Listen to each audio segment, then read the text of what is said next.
Hey, hey, hey, welcome, welcome, welcome.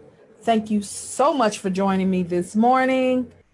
Hey, Kurt, thank you so much for jumping right in, being here right when I log on. I always appreciate you for that, brother. I'm getting better, starting on time, the whole nine. My alarm went off at right at 11 a.m. and guess what I was doing? Sharing the video because I'm live. How you doing? How you doing? Come on in. Come on in. Y'all know that my my screen does not show me in front of me what is showing you. So, just bear with me for a moment. Just greetings, Jamie. Thank you so much for joining, beautiful. Let's turn the volume all the way down on this one so that I can see the comments. So I can see the comments. Good morning, good morning, good morning, and a good morning. How y'all doing? I found out something this morning. Y'all gonna love this. Y'all are going to love this. I love this, so I know y'all gonna love this. Hold on, I'm trying to get the screen up so I can see who's here. So I can see who is here. Greetings to you. Okay. Hey, Kurt. Hey, Jamie. Hi, Ebony. Thank you so much for joining. Thank you all for joining us this morning. I got something to tell y'all. Hold on. Un momentico. Un momentico. Got something real quick to tell y'all. I promise. I'm gonna tell y'all this one thing. And then I'm gonna be out. Then I'm not out, but I'm gonna be starting. You know what I'm saying? I'm gonna be starting. Okay, hold on. I don't know why this is going so slow. I ain't gonna worry about it. When it come up, it come up. Anyway, y'all. Hi, Daryl. Thank you so much for joining. Come on in. I appreciate y'all for being here. I gotta tell y'all something though. It was funny to me. I think it's gonna be funny to y'all too, but it was hella funny to me. I learned this morning, this very morning, this day right here, I learned that I have at least one person who hate watches my show. I think I made it, y'all. Look, Ma, no hands. I think I've made it. I have at least one person who hate watches my show. She watches my show so she can tell me, she can come in the inbox and tell me how wrong I am. And I'm like, I mean, I invite every week. I say, look, I got a call-in number and everything. So let me do my introduction so I can get on to this part because I'm super excited about the fact that I got a hate watcher. I love it. This is great. This is great. So, of course, I am Celebrity Mary. I am leading with love. I'm governed by peace out here on this MoneyFest Destiny show. This is the gospel of money because money is your God-given right. It's a different kind of Bible study, and it's a whole mood, baby. I do this each and every Sunday at the most segregated hour of the week, 11 o'clock on a Sunday morning, right here in the United States of America. I do a rebroadcast on Sundays at 6 p.m. and again on Thursdays at 12 p.m. That call-in number that I was mentioning a little while ago. Well, that number is 669-900-6833. Your webinar ID is 766-687-876, and your participant ID is 40, the number 40. I like it when y'all give me feedback. Look, if you're a hate watcher, please hit my inbox. Please, you can hit the comment section. It's fine with me. I don't care. But if you're watching this show and you mad, hit me up. Let's talk about it. I'm here. Jesus said that we're supposed to preach liberty to the captives. So I'm here to preach liberty. So make sure you give me that feedback. Let me know if I'm hitting the right marks. Let me know if you want me to talk about something else and something in particular in the upcoming weeks. Make sure you stick around till the end because I always have exciting announcements about business credit. Y'all know that's my zhuzh and other juicy stuff that I got going on. Of course, this show has caveats, warnings, and disclaimers. All right. The very first one is do not assume that a person is lying just because you've not ever heard the teaching before now. The opinions that are expressed on this show are those of the speakers and not necessarily those of the show. So if you call in and you say whatever you're going to say, those are your opinions. Any advice that's given is based on personal experience and independent research by the speaker. So engage at your own risk. Anything that I say on the show is my opinion. Even though it's my show, even though I created it, I produce it, I executive produce it, the whole nine, but the show itself has no opinion. So anything that any person speaking says is their opinion, and whatever advice they're giving is based on personal experience. So you must engage at your own risk. Use your own noggin. Okay. So today's topic, y'all, today's topic is what God has to say about the real root of all evil. Now, y'all know I talked about this once before. We had this conversation once before. Hey, Donna, thank you so much for joining. Oh, okay. Yes, I'm here to help you get free too, sis. I'm here for it. I'm here for it all day and twice on Sundays. All day, all night, twice on Sundays. All day, all night, twice on Sundays. Literally twice on Sundays, because this show gets rebroadcast on Sundays. So anyway, let me tell you. So my hate watcher, the show, I don't remember which show she actually commented on, but what she said was, the first thing she told me was that I needed Jesus. And I laughed. I was like, girl, I already got Jesus. He live in my heart. And then she wrote back and said, like some weeks later, she wrote back and said, money is the root of all evil. And I went, really? Who told you that? I know who told her that. But here is the part. Back on January 27th, I did a show called The Real Root of All Evil. And the real root of all evil, we went through that thing. I discussed that thing through and through. But what that let me know is that if I'm going to be out here in these healing streets, if I'm going to be out here in these MoneyFest Destiny streets, I may have to revisit some stuff. Because first of all, everybody hasn't seen every show. Second of all, we learn by great impact or much repetition. That's the way we learn. We live in our school system is what's known as a rote system, ROTE. And our school system has taught us that the way that we learn is we have to keep hearing it over and over and over and over and over and over and over and over. In fact, scientists say you have to hear something. I think they said something. You got to hear it like 7 times to get it, like 7 times before it even registers, like before it even like hits your brain that you've heard this before. And some other scientist says something like, by the time you've heard a thing 31 times, you've become it. So imagine, just think about that for a second. Now, I don't know how accurate those numbers are. I haven't really done the research on that, but think about that. Think about in your own life, how you carry out your own life, how you move, how you navigate the world, how you matriculate through the world in your own life. Do you respond immediately to things that you hear, or do you kind of hear and don't hear, kind of, it in deaf ear, it hits deaf ears or falls on deaf ears, or it's in one ear out the other? Like, do you have that, or do you hear something and go, got it? When you have those, and I want you to examine this is what I'm doing for myself. I'm examining for myself when I have those got it moments. Did I really just get it? Like, am I hearing it for the first time, or did I just get it? Like, literally, did I just get it? Have I heard it before, but it's only now that it's beginning to register for me? It's only now that I get it. Is it only now? Is it only now that I process through whatever I needed to process through in order to feel like, okay, now I can make this move? Having nothing to do with the actual whatever the information is itself, just where you are in your life, what else you got going on, whatever other emotions you're dealing with, whatever is top of mind for you, whatever it is. You know what I'm saying? Hey, Monica, thank you very much for joining, beautiful. So, you that's what they say. The scientists say that in this culture that we live in, I don't know if it's the same for every human all around the world, but based on our culture and where we live here in these United States, you got to hear stuff a number of times before you kind of get it, and certainly before you act on it in most cases. Donna says the story goes that love of money is the root of all evil, not the money.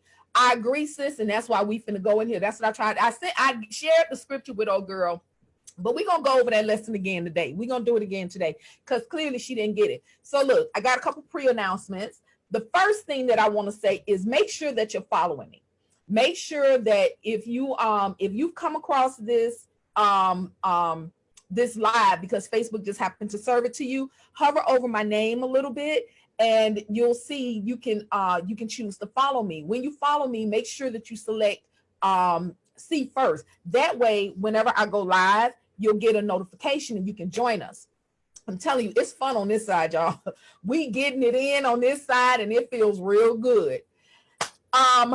The other thing I wanted to say is the next class, the next financial self-defense class, it started last week. So you missed this slot. You have missed this slot because there's no way for you to catch up. There's no way for you to get in on the class right now. However, good news. I got another class coming up. It's going to start September the 7th. I know that seems like a good ways off, and it is. And that's because the month of August, I am taking off. I got some stuff that I need to do for myself. It's my personal time. So I wanted to make sure that I got all of that out early so that, so we can be clear about what to expect, what's going on. So like I said, today's message is dedicated to someone who apparently hate watches my show. I like that. And maybe they don't hate watch it. Maybe it's not a real hate watch. Maybe it's not like, oh, I hate her. Maybe it's like she said, girl, you need Jesus because that's not what you saying. That ain't what my pastor told me. That ain't what I understood it to be. And that's okay, sis. I'm here for that. I'm here to help you get free. Like I used to use this hashtag called Get Free. And I think I'm going to bring Get Free back because at the end of the day, that's what this is all about. I'm here to help you get free. I'm helping myself get free. I shared with Jamie recently that I really enjoyed doing this show. This show, I'm very emotionally invested in this particular show. I love doing this. I love it. I love that it causes me to keep my spirituality and my spiritual growth at the top of my mind. I never get to kind of slack off on that because every Sunday I got to show my behind up. I've phoned it in a couple times where I've, done replays, but that is highly unusual and it usually has to do with me traveling or some technical difficulty. But I assure you that I do this the way that I do it because I enjoy doing it. Y'all are watching me get free and I'm inviting you on this ride with me. Come on, y'all, let's get free. That's how we're going to do this, right? Okay. So also I want to make sure that if you are not already doing so, make sure that you follow me on Twitter, Periscope, and IG. I am Celebrity Mary. And of course, my Facebook page here is Celebrity Mary Golden Hearts Holdings. All right. I always position the show. I always talk about the frame of this show before I get into the word. And the word is coming. I promise y'all, because I did say it's a different kind of Bible study. So, you know how when you go to church and y'all got Bible study, but before y'all get to the word, y'all got to have praise and worship.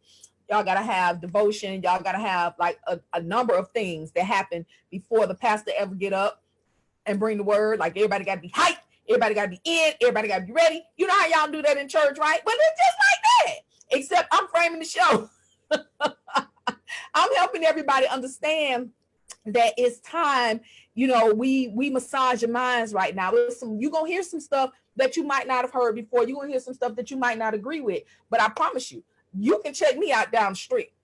You can Google, you can DuckDuckGo, you can Encyclopedia Britannica, you can Wiki. You can do whatever you want to do. I'm not going to come on the show and tell you anything that I haven't looked at for myself, that I don't have a perspective on based on life experience and information that's readily available.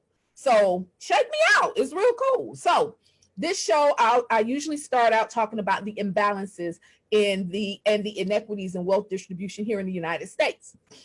So we know that there's 4 classes of workers: the poor and the working class, the wealthy and the elite. We talk about them every week. I won't ever let us forget that there are 4 classes of workers in this United States right here. There are some children who are being born right now who will never complete a job application or work for a living. They're the children of the wealthy and the elite. They make up 5% of the world's population, but they share in 95% of the world's wealth. I want you to stick a pin in that. Don't forget that. That's going to be real important in about 2.5 seconds, okay? Then there are some children who are being born right now who will only work for a living. They are the poor and the working class, and they make up 95% of the world's population, but they only share in 5% of the world's wealth. These United States of America is about 8% of the world's total population, but consumes more than 85% of the world's resources. This is why this wealthy and the elite This is why I want you to hold that statistic in your mind for a moment. I want you to hold that in your mind for a moment, because I know here in the US, we're a little bit on the spoiled side.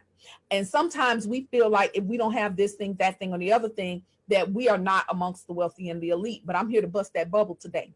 Remember, the entire United States makes up about 8% of the whole world's population. Okay. So if we got 100 people in the world, 8 of them live in the United States. Okay. Great rising, Regina. Thank you very much for joining, sis. So if it's only 100 people in the world, 8 of them live here in the United States. And it's me and all y'all on this show, right? But we are consuming, out of the 100 people in the world, we're consuming more than 85% of the world's resources. We're using up everything. So the other 92 people in the world, they got to sustain off about 15% because we greedy, right? That's what we're doing over here. Let me tell you what that looks like in terms of wealthy and elite and what the money situation is like. Earlier this year in the springtime, Forbes released their list of billionaires with a B. And Forbes let us know that there are 2,153 billionaires in this world today. Okay? 2,153 billionaires in this world today. Greetings, Dr. J. How you doing? How you doing? How you doing, sir? Glad to see you here. Thank you very much for joining. So 2,153 billionaires in the whole world, right? They have a total net wealth of $8.7 trillion to combine, like the net, right? That's all of them together. 2,153 billionaires share about $8.7 trillion. That's 55 less than there was in 2018, right? So the Billionaires Club dropped from about 2,200 to 153,000. Excuse me, what number was that? To 2,153. Sorry, y'all. And their average net worth, if they had to divide that, means that their average net worth amongst them is about $4 billion. 2,153 people is a little bit of people, right? That's a little tiny bit of people. However, let me help y'all with something else. Let me tell y'all what's going on in this millionairedom. Okay? So when we think of wealthy and elite, we tend to run straight to the billionaires. These are the billionaires. It's so few of them. It's only like 5 in the world. No, it's 2,153 of them. That number lets you know, number one, that there's a lot of abundance available in this world right now. A lot. Way more than any of us could ever consume on our own. There is no lack. There's a lot. So 2,153 billionaires. Guess how many millionaires? Guess how many millionaires there are? Y'all ready? Y'all ready? Y'all ain't got to guess because I'm going to tell you. According to MGM Research, there are no less than 19.6 million millionaires in the world. 19.6 is essentially 20 million millionaires in the world, in the entire world. So you got 2,153 billionaires, and about 1% of that number is equal to billionaires. Okay, we're still talking about the wealthy and the elite. So we're talking about billionaires and millionaires. Guess how many millionaires there are here on this land, this continent that we call North America, the United States, Canada, and Mexico. How many y'all think it is? Take a guess. You ain't got to guess because I'm telling you. So here in the United States of America, right? Hold on, I'm looking at something because I want to show y'all something. There was something that I wanted to say. here in the and actually, excuse me, North America, they're only counting as the US and Canada. They're not even including Mexico. They don't want to give Carlos Slim his due. They don't want nobody to know that he is a billionaire. They don't want nobody to know. They don't want nobody to know. Anyway, in the United States, here in the United States, hold on. What am I trying to find? Okay, there it is. I got it. So there are almost 20 million millionaires in the whole world. 6.4 million of them live between the United States and Canada.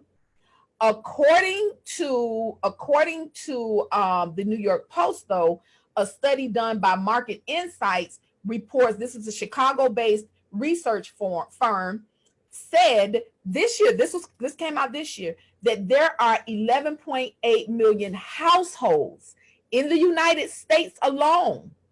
11.8 million households, families in the United States alone that have a net worth of more than $1 million. They make up 3% of the entire US population, and this is not including the value of their home. Okay? So why am I bringing this up? Why am I saying this? I'm saying this to make the point and state the facts that here in the United States, the United States has more millionaires than any other country in the world, according to two different metrics and two different reputable high-profile studies. And while everybody who's looking at this broadcast on this show today may not be amongst that top 3%, which is where you are when you hit the millionaire, we are definitely in the top 5% if we're making more than, y'all ready for this? Y'all ready? Y'all ready? If you are making more than $36,000 per year, you are in the top 5% of the world's population for wealth. You are amongst the wealthy and the elite. You, yes, you, I'm talking to you. That is cause to celebrate. I don't care what nobody else say. I'm celebrating that. Because here it is. We have been told for a long, long time that we ain't shit if we ain't got nothing. And then we're told, well, you ain't got nothing. So then you start believing, well, we ain't shit because we ain't got nothing. When the truth is, and the truth has been, I ain't tell me I had something in my teeth. What is that, lipstick? Y'all ain't right. Why y'all ain't tell me I had lipstick on my teeth? Y'all are not my friend right now. How y'all gonna not tell me I have lipstick on my teeth? What is going on? I did put on a different lipstick today. Y'all gonna have to excuse the sister. But anyway, y'all can't be letting me come out here all crazy like that. Hook a sister up. Shoot. Hey, Rob. Thank you for joining. So yes, that is cause to celebrate. We have been told all this time that that the wealthy and the elite are them over there and not us. But most of the people who live here in the United States are amongst the top 5% of earners in the world. We are actually the wealthy and the elite. We are. We absolutely are. And I think we need to begin acting like that. I think we need to stop, for instance, talking to our children as if they're broke, because what we want for our children is for them to be better than we have been. We want them to have more. We want them to experience more. We want them to do more. We want them to advance the earth forward. We want them to evolve our culture forward, right? That's what we want for them. So we got to talk to them like they got sense. We got to talk to them like we got sense. We got to talk to them like we got something. We got to stop treating them like they're broke. Children, let me tell you something. Y'all know that I teach credit. This is a sidebar. This is not in my notes. I'm going to get back on my notes in a minute. But one of the things, I had an inbox conversation with a dear friend of mine, young woman who I met back when in my weed and seed days. She came to us as an AmeriCorps Vista volunteer. She was a Princeton grad. By the time I met her, I think she might have been maybe 20, 21. By the time I met her, she had opened a library in the village that her parents had migrated to the US from back in Nigeria. She had already done that. She was a child. I think she did it when she was in high school. Everything about this young woman impressed me. Everything about her, I just love. I said she's still one of my favorite people in the world. And we reconnected on Facebook and we've been engaging more lately. We had a conversation a couple of days ago and she was asking me about my credit program and she was telling me how she volunteers with youth and things like that. And she was wondering if there was something that I could share with her, like something she could take to them and give to them as opposed to me. As opposed to like having to drag me into, because we're in different cities. So anyway, we were talking and I was sharing with her that I am developing a curriculum. I have actually begun a conversation and have already started developing a curriculum for children, for young people and for children. And that happened because I met another young lady here in the Hampton Roads area who we had that same conversation. So that's twice now. So that to me, that means that this has to get bumped up to a bigger priority than it has been. But one of the things that I heard myself saying the first time I had that conversation is we got to stop talking to our children like they're broke. They're not. Seriously, y'all gonna have to stop with this. Y'all gonna have to help me with this lipstick. I ain't wearing this no more if it's gonna be getting all on my teeth while I'm talking. But anyway, because it's distracting as hell because I can see me. So anyway, we got to stop talking to our children like they're broke. The other thing that I said is y'all know that I teach credit. Credit to me, credit is super simple, very easy to teach to children. And the reason is because children are already familiar with the rating system. Every 6 to 9 weeks, I don't know how many weeks it is now, I don't know how they do it now, but they get rated. They get what's known as a report card. They get told, where they are, with their educational currency. So credit is not, these grades that they're getting are not money per se, but they are a type of currency. And children already are being trained in that way. They already know. They get a report every 6 or 9 weeks. They get grades every day. They are told, basically, they go through those same kinds of emotions that we go through, when we're approved and accepted for a particular thing if we're trying to get financing, as well as when we're rejected and denied. We get somebody tell these people get out my inbox, like I don't do that. But anyway, these children get told, they get the same messages, they get those same emotions, they go through those same things that we go through when we are, like I said, accepted or rejected for when we put in applications for things and stuff like that. So children already understand this. We got to stop treating our children like they are not as smart as they are. This is one of the things that I believe wealthy people do very well. People who believe they're wealthy do very well with their children. I believe they get that so right in terms of the social engineering piece. Is not just, planning who they will marry or what schools they go to, but the conversations that are had within the walls of the home, within the 4 walls of the home. They do a really good job of not exposing their children to lack and poverty. They do a really good job of making sure that their children know, recognize, and understand their worth, their wealth, that they are enough in terms of this money piece. Now, everybody has their issues, but I feel like they get that part right. So I believe we got to change the conversations that we have in our homes, because our children hear us whether they're engaged in a conversation with us or not. So I believe that, we need to do that. So that's on deck. That's coming up. Let me get back to my notes real quick so I can make sure that we head in where we're going. Race, we know, is a factor with regard to how people move and navigate here in this world and here in the United States. The last thing that I told you is that there's about 19 million millionaires in the United States, in the world, depending on which study you want to believe. There's either 6.4 million of them here between the US and Canada, or 11.3 here in the United States alone. Million. We talk about millions of millionaires. And the millionaire count overall is expected to grow to 23.4 million by 2023. There's no reason we can't be involved in that. When I bring up race, is to say, we know what goes on. We got eyes, we can see what's going on. We know that that race is definitely an impactor, is probably a driver in terms of how wealth gets distributed, and certainly how wealth is propagated and carried on throughout generations. It's interesting the way that this millionaire count breaks down around the world. North America, which is, America and Canada again, 6.4 million. When you leave out of the United States, it goes Europe, 5.7 million millionaires, Asia, 5.6.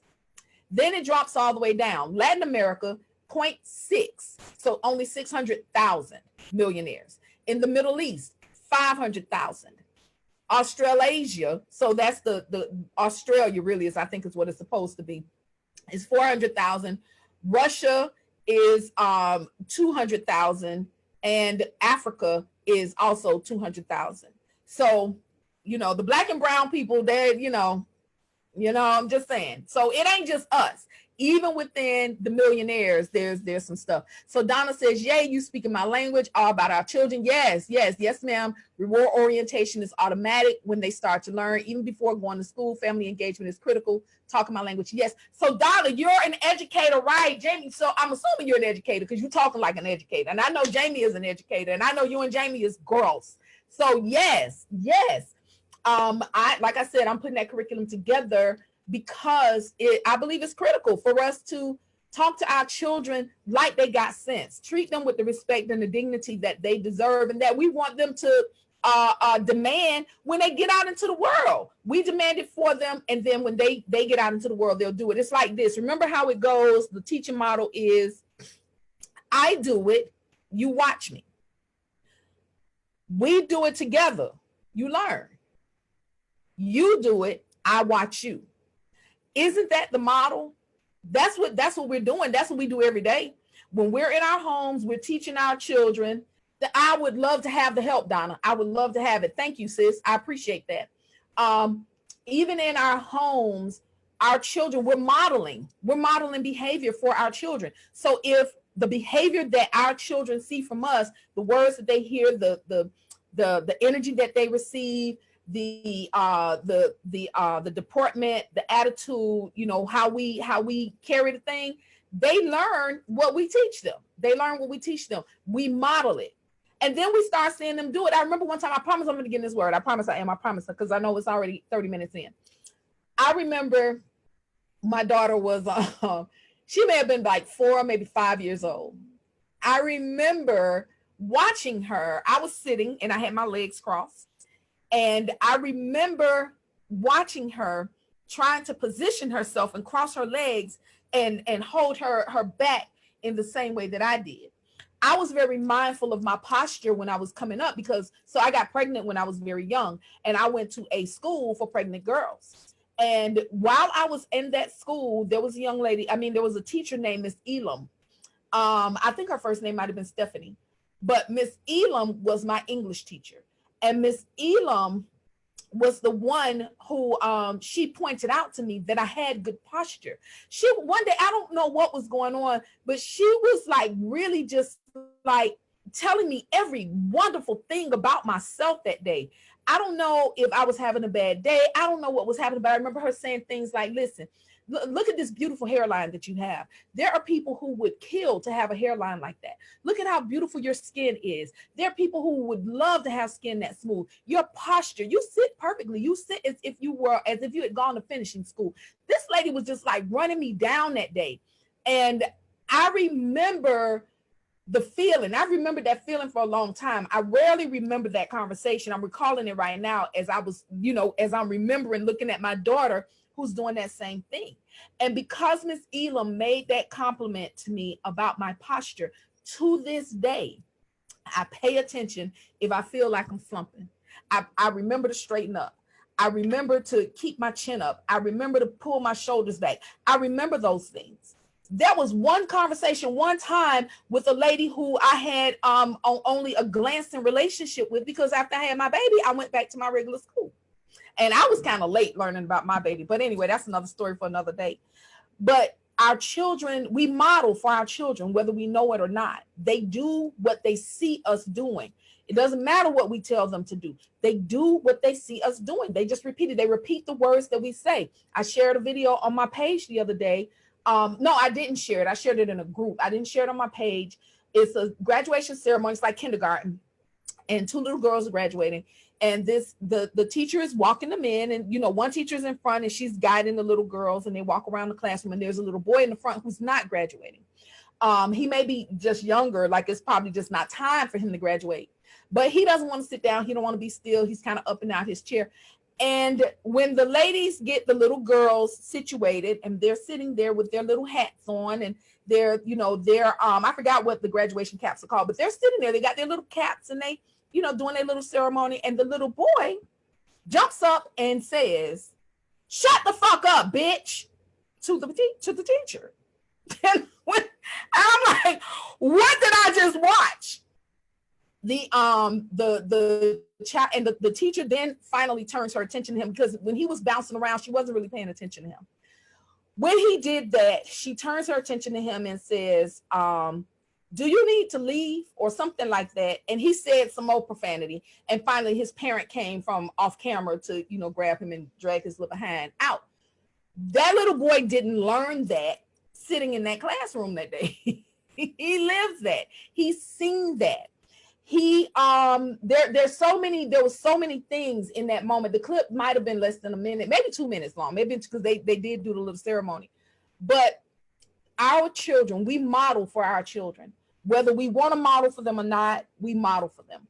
And anyone that we expose them to is modeling for them. Anything that we allow them to interact with is modeling for them. So we do have to we do have to actually get real tight on how we are, what we're allowing our children to be exposed to, what we are exposing them to. When you learn better, you got to do better. You cannot trust that you send your children off to a system or a process and they just don't get it. And that, just because, you're not teaching them, that they're not learning from you. Because really, you can't teach. People can learn, but you can't teach. You can model, you can demonstrate, you can show, you can do all of that. But teaching and learning are not the same thing. And learning really is the only thing that counts. Hey, Lamar, thank you very much for joining. Thank you very much for joining. So that word right there, yeah, that there's something. Yes. Donna says children learn what they live. It's the truth. It's not just a cliche. It's not just something. I remember that poem from many years ago, but it's real. The word. Let's do the word. All right. So y'all know that we have a foundational scripture for this show, and it is Proverbs 22:17. Y'all also know that I prefer the New American Standard Version of the Bible, and unless I say differently, that's where I'm going to be reading from. So here is the foundational scripture of this show, Proverbs 22:17. It says, "Incline your ear and hear the words of the wise, and apply your mind to my knowledge." Incline your ear and hear the words of the wise, and apply your mind to my knowledge. Be open to hearing new information and be prepared to apply new information. Again, I do have a call-in number. It is 669-900-6833. The webinar ID is 766-687-876, and your participant ID is the number 40. Now, our text today, for those who are confused about the scripture, as you were meant to be, is not your fault. This was done on purpose. Nobody will ever be able to convince me that it was not done on purpose, and I'll tell you why in a few minutes. 1 Timothy 6:10 says, "For the love of money is the root of all evil, which while some coveted after, they have erred from the faith and pierced themselves through with many sorrows."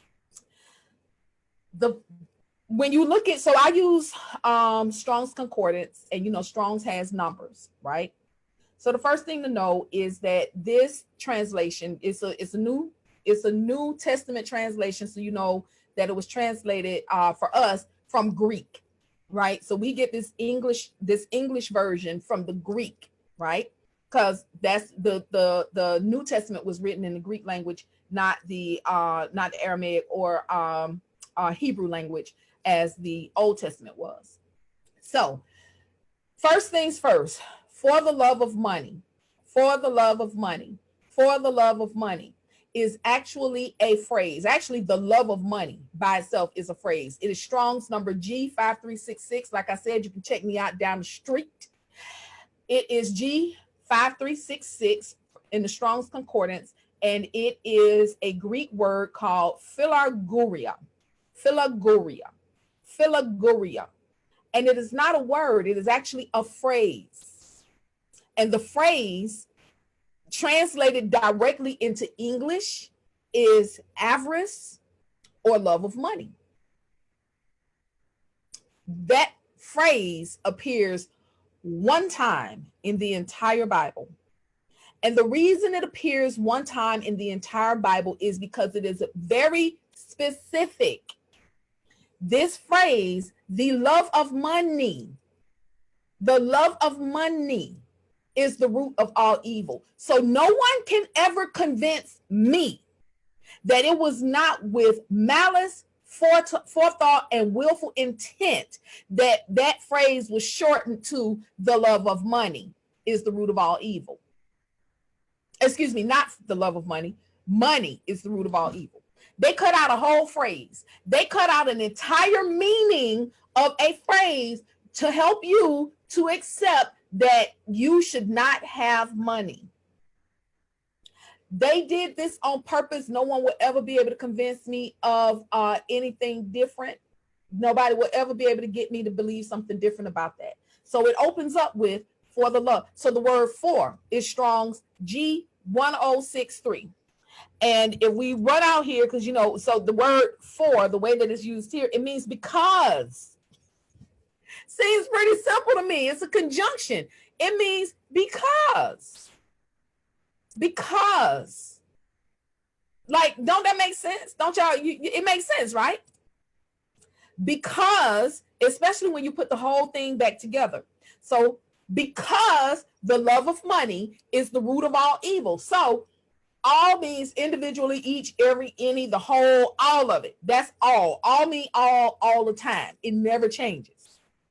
A root is exactly what it sounds like. You've seen plants. You know that roots are what, you know, the root actually, roots on a tree or a plant, root is actually the thing that lives. That's actually the real plant. That's the neural network. That's the brain. And isn't the brain what causes us to kind of animate and be here? Well, our soul does that, but isn't the brain, you can't really have an animation in a body if you don't have a functioning brain. This is why even if the heart stops beating, medical miracles will allow you to remain alive if there is brain activity. You will not be declared dead until there is no more brain activity. You can keep a heart beating. If there's no more brain activity, that's death, right? So the root of anything is the brain activity. That's the neural network. That's what tells a plant to grow a shoot, to develop leaves, to produce flowers, to produce pollen. What we see above the earth is actually the whole reproductive system of a plant or a tree. The tree itself, the plants themselves live underground. They live in the root. It's the root that's alive. If you kill the root, the rest of it dies. Some plants, and I'm happy to talk about this because I'm getting ready to start growing some stuff. Some plants have the genetic memory in the shaft to grow new roots, but it's still connected to the root, the original plant that it came from.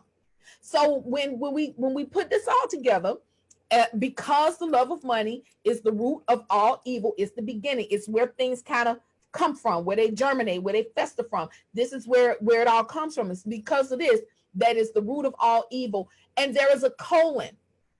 My educators will help you know that this part of speech, whenever you see a colon, that means that what's going to happen next as this sentence continues, because it is still a sentence, is we're going to list some things. That's what a colon is for.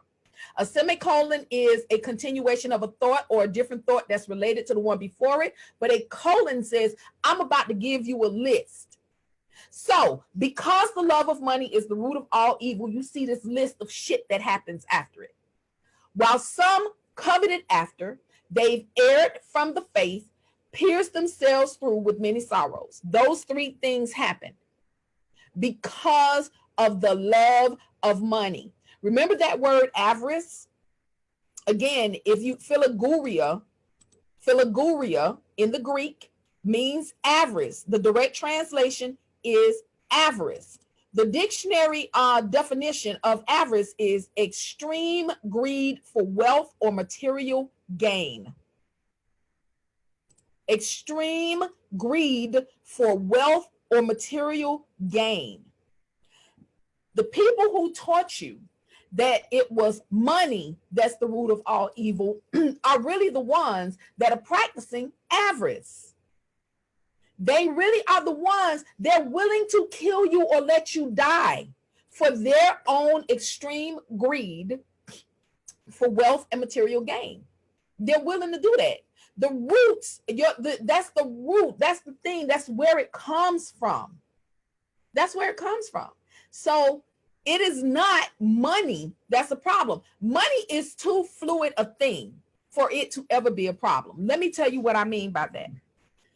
If you are hungry and I have a sandwich, I got money. Tell me that I'm wrong. Tell me that that's not the case. If the Bible is to be believed, the reason that the entire lineage of Israelites exists is for a bowl of beans. A bowl of beans. Recall the story. Do I need to help y'all? I can. Ain't no problem. I can do that. I could do that. Recall the story. Jacob and Esau, twins, fraternal twins. Jacob and Esau, fraternal twins, at rivalry from the womb. This is according to the Bible. Now you got to decide whether or not you believe the Bible. All I'm doing is telling you what's in it. I didn't write it. I didn't make it up. All I did was read it. And now I'm sharing it with you. So you got to decide if you believe it or not. But from the womb, they're rivals, right? They trying to get out because apparently in the womb, they understood that whoever come out first gets the birthright. Whoever comes out first gets the birthright. So according to the Bible, Esau is trying to get out. Jacob is pulling him back. He's holding his foot like, no, you can't do that. He puts his little hand out. So the midwife ties a string around his little hand because he said, I made it. I got out first. And when they deliver these babies, the one with the string is Esau. Hairy, red hair, physically fit kind of dude. This him. He's a man's man. Jacob, on the other hand, is more like his mother. Darker hair, fairer skin. He liked to be in the house. He liked housework. He liked cooking, all this kind of stuff. They grow up together. They have their rivalry, as siblings sometimes do. My children told me that siblings have rivalries. I'm an only child, so I struggled. When I tell you I struggled with my children arguing with each other, I hated that shit. I hated that. There was no part of that I could process in my brain as anything other than they're gonna kill each other and I my babies. My kids sat me down one day and was like, look, lady, we love each other. We ain't never gonna do anything to hurt each other, but sometimes siblings fight. You might not know that because you don't have any siblings, but we telling you we love each other and we gonna keep fighting. It's just going down. So you can either get with the program or keep being all upset like that. It's up to you, but we is gonna fight. It's gonna happen, right? And I finally mellowed out and just kind of began to observe and realize, oh yeah, they, okay, fine. So anyway, they grow up. So Esau, being the manly man that he is, loving to be outside, loving to be out in the wild and all of that stuff, he was a goat herder or a sheep herder or whatever. He took care of his daddy's flocks. So they would be gone literally for weeks at a time, grazing the flocks. You got to move them from place to place, You live outside, of course you ain't taking no showers.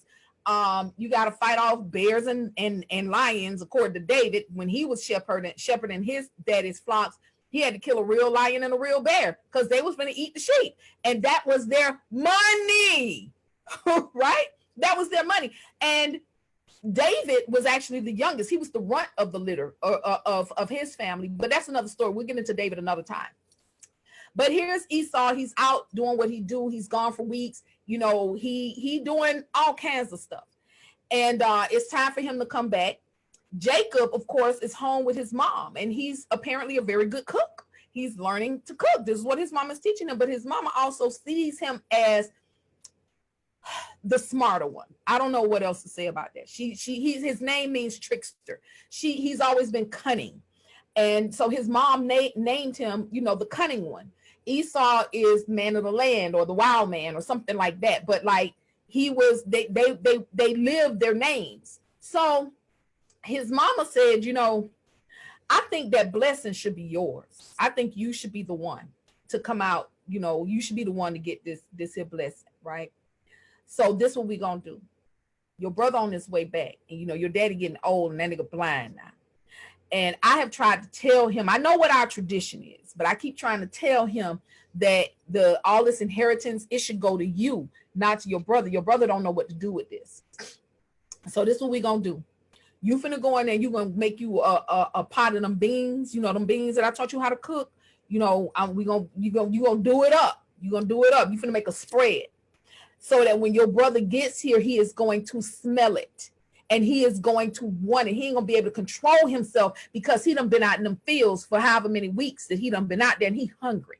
He been out there eating grass and trees and whatnot, and he hungry. So you go in there and you do that. I'm gonna go get this other part of this plan ready. So Jacob does what his mother tells him to do. His mama going to find some goat hair and shit to put on him. She going to get some animal pelts to put on him, right? So Esau, like his mama said, came in, smelled the food, and was like, brother, my God, I'm hungry. Jesus, I want to eat so bad. I'm so hungry. Can I please have some of that stew you making? And his brother was like, it is good, but I can't give you none, bro. What you mean you can't give me none? What you talking about, dog? I'm about to die. I ain't ate in weeks. I'm hungry. Give me some food. I need some. You come on, dog. Hook a brother up. And he said, all right, fine. If you give me your birthright, if you let me get the blessing from daddy, I'll go ahead and I'll give you these beans. And Esau was like, I don't care nothing about them birthrights. Give me them beans. Give me them beans. And they made the exchange. Now, that was the first part. Esau has already agreed, you can have my birthright. His mama done went and got what she needed to put on her son and told him, now you go in here with this blind ass daddy of yours and you tell him you Esau. And when he goes in the tent, the daddy is like, you don't sound like Esau. Come here, let me feel you. And he's like, nah, daddy, I'm Esau. Look. And he puts out his arm or whatever with the animal pelts on him. And his daddy realizes, well, maybe it's me. Because remember, he was blind. He was old. Maybe he thought, well, maybe I just ain't hearing good no more. And he bestowed the blessing onto his younger brother, onto Jacob, instead of onto Esau. And when Esau figured out, after his hunger had been satiated, after he had taken in the food, begun to digest it, he's out of survival mode. He's no longer in survival mode. When he does that, he realizes the mistake that he made. He realizes what he gave up for a bowl of beans. So, like I said, money is way too fluid to be the root of all evil. So it has to be something else. And the Bible tells us what it is. It is this thing called the love of money. Translated directly from Greek to English is avarice, which means insatiable greed for wealth or physical gain, material gain. That is the root of all evil. Even Jacob didn't understand. I don't think he did. The Bible doesn't read like he understood what that blessing from his father meant. He ended up being one of the founding fathers of the three primary religions that operate in this world today, nearly 6,000 years later. Islam, Judaism, Christianity. God, the God that we pray to, the God with no name, allegedly, that we pray to, according to the Bible, is the God of Abraham, Isaac, and Jacob. Not Abraham, Isaac, and Esau. So money cannot, sis, I hope that you see this. Money itself cannot be the root of all evil because it's not a real thing. It's something that's made up. Anything can be money at any time. It is the love of money. And the people who taught to us that money was the root of all evil did so that they could take our birthright from us. They taught us that we were not the value. The money is. But I just showed you that money ain't even real. So that means, think about it. What's the real money? What's the real money? Where's the real value? It's got to be you.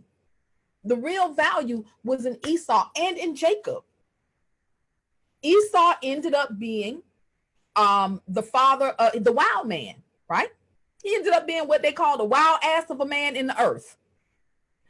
And the media portrays those who follow the religion that he's credited with founding as the wild man, a wild ass of a man in the earth. Look, like I said, I didn't write the Bible. Greetings, goddess. How are you? Thank you for joining, Dr. Stephanie. So happy to see you here. So happy to see you here.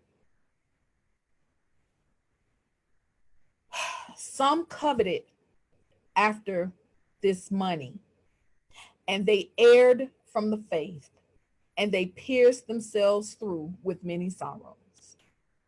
The ones who did that, the ones that are discussed in the list, they're the ones who taught us that it was the money, not them, that it was the money that was the love, that was the root of all evil. They were willing.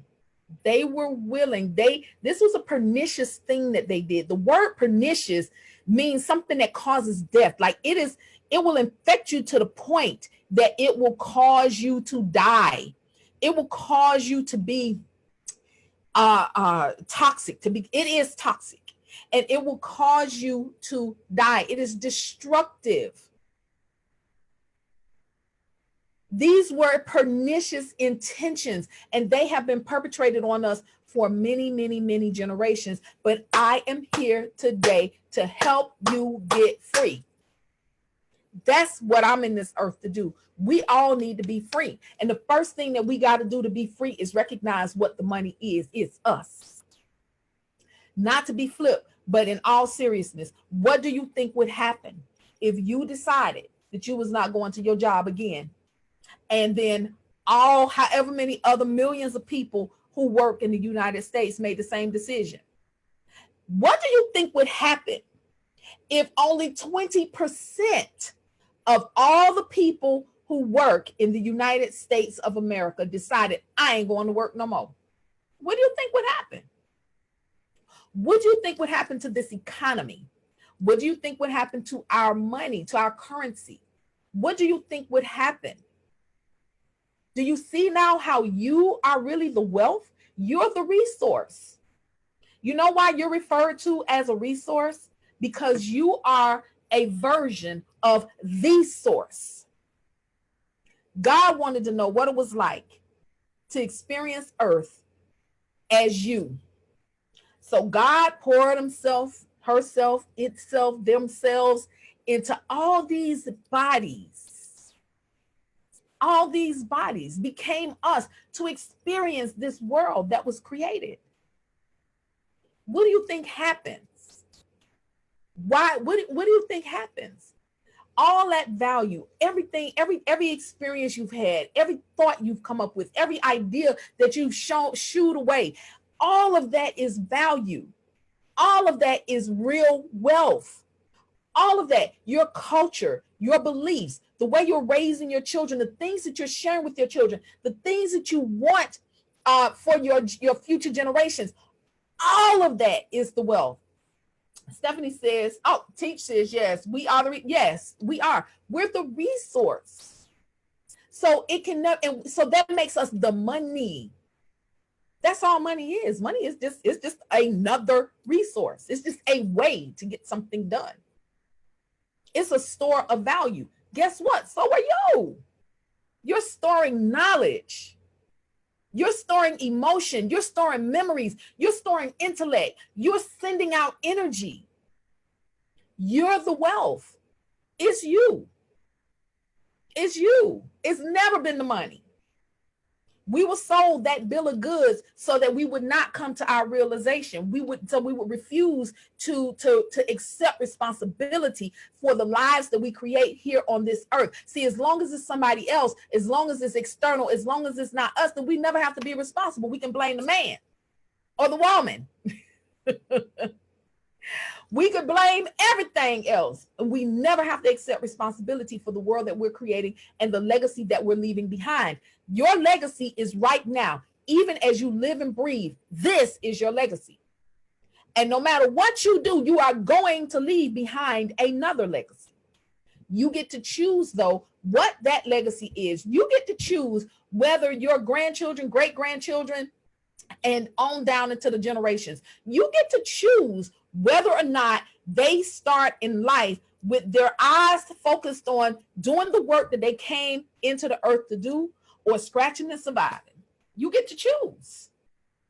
How can you explain to them? If you got grandchildren right now, how can you look them in their face and explain to them why, as they're graduating from one part of life to the next part of life, that they got to start over from scratch? They got to do what you did and what your parents did and what their parents did. They got to start over from scratch, instead of them starting from a place of assuredness, of accountability, of resource in hand, of, wanting to doing what their hearts are calling them to do, as opposed to, keeping a roof over their heads. How are you going to explain that to them? What answer can you give? What legitimate answer can you give to anybody about why you haven't done what you came to earth to do? Because you did come with a reason and a purpose. And guess what? The profits that you're looking for, the profits that you're looking for, guess where they are? They are buried in your purpose. So if you are not doing the thing that you actually came to this earth to do, then you will never realize the profits that are here for you. You'll never see them. You'll never see them. So that means you can't ever pass them on. You can't do it. Well, anyway, y'all, I have come to that part of the show. I ain't even say all the stuff I wanted to say. I want to say some slick stuff too, because, they hate watching and whatnot. Hey, Wanda, thank you very much for joining, sis. We've come to the part of the show where I basically have to end. It's time for me to get off because I got other stuff that I need to do. I'm trying to keep this show format consistent. I feel like this is a topic that can be discussed over and over and over again. I feel like that one, let's see. Donna says, with our getting, we must get understanding. Thank you, sister. I'm so glad I was introduced to you. This is really yummy, yummy, yummalicious. Lick at my fingers. I love it, sis. I love it. I love it. Yes. Yes. I appreciate that, Goddess. I appreciate the votes of confidence. I appreciate those of you who watch repeatedly, who come every week. Those of you who anticipate the show along with me, because I'm telling you, I look forward to Sundays because of this show. Do share it. Do, invite others, spread the message. I want us to be free. I'm getting free, and I'm inviting you to go on this journey with me. I want to see it happen. So at the end of the day, where we've actually finally we've reached the end of the day for this show. So seriously, with this lipstick thing is tripping me out. But anyway, I am at the end of my show. I'm super excited to have y'all here. I will see you all again next Sunday at 11 a.m. Inbox me about more information. I'm actually figuring out if there's a way that I can do a shorter version of the a less intense version of financial self-defense. I know that I gotta tweak that a little bit, because everyone can't make the time commitment that's required. The 20 hours is only 20 hours, but some people are struggling with that. But I'm thinking about it. I'm thinking about if God shows me a way to do it, I'll do it. But the thing that's more pressing to me is getting that children's curriculum completed so that I can start doing that work, because it keeps coming back. It keeps coming back. So I got to get that done. Well, anyway, y'all, you know what it is. I love each and every one of you, and there's absolutely nothing that any of you can do about it. Peace.